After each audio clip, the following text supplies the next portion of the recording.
PSG Fan TV, bonsoir à tous, bonsoir à toi Eliane. Bonsoir, très heureux de vous revoir.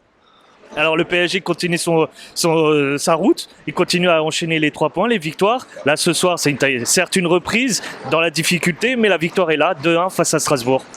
Bah oui, comme tu as dit, la reprise, donc la victoire est là, heureusement.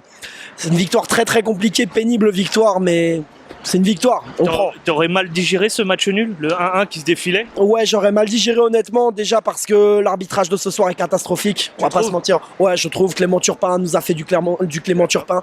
Je trouve que mettre 2 jaunes à Neymar comme ça en si peu de temps, il le méritait pas forcément.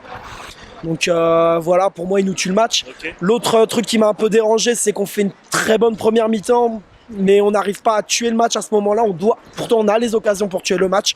On n'arrive pas à tuer le match et finalement on se fait avoir bêtement au retour des vestiaires.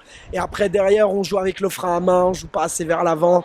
Ça m'a un peu gêné. Bon, c'est la reprise, donc on va pas chercher à disséquer trop tous ces trucs-là.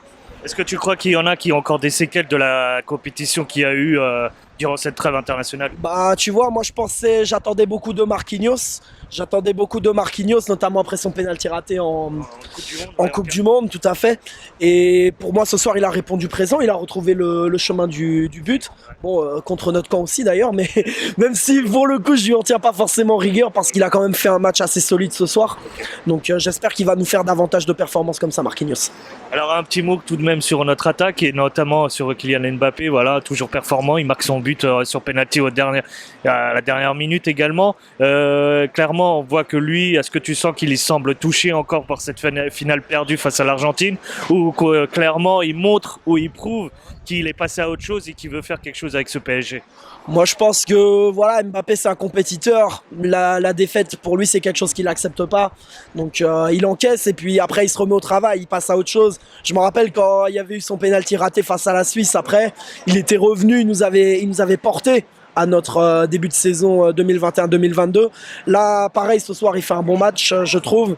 J'espère qu'il va nous régaler avec des grosses performances. On a des grosses échéances qui arrivent bientôt. On a un déplacement dimanche prochain à Lens qui s'annonce compliqué, donc faut pas oublier le championnat aussi. Ça marche. Donc, ouais, je te remercie. Tu veux terminer par un mot? Ouais, je voulais terminer par un mot. On a beaucoup parlé de, tu sais, le Parc des Princes, tout ça, que apparemment la mairie de Paris veut pas accepter l'offre, etc. Madame Hidalgo, s'il vous plaît, éloignez vos pattes de politicards du PSG, s'il vous plaît. S'il vous plaît, j'aime pas parler de ces choses-là, moi je préfère me concentrer sur le football, mais éloignez vos pattes du PSG. Voilà, on disait l'année dernière, Paris c'est nous. Et ce slogan est encore plus vrai qu'aujourd'hui. Paris c'est nous. Le parc, il appartient peut-être à la mairie de Paris, mais le parc c'est nous qui venons au stade, c'est nous qui venons encourager le PSG, et si le parc il existe et qu'il a cette ferveur, c'est grâce au Paris Saint-Germain. Donc que Madame Hidalgo nous fasse ces trucs là, et qu'elle commence par s'occuper des vrais problèmes dans Paris, et qu'elle arrête de vouloir se faire de l'argent sur le dos du Paris Saint-Germain. Si on doit partir du parc parce que la mairie de Paris fait n'importe quoi, on partira, mais moi ça me ferait extrêmement mal au cœur. Voilà, le PSG c'est au Parc des Princes, donc voilà. Je te remercie en tout cas pour ce message. Pas de problème. Bonne soirée à toi, Ilan.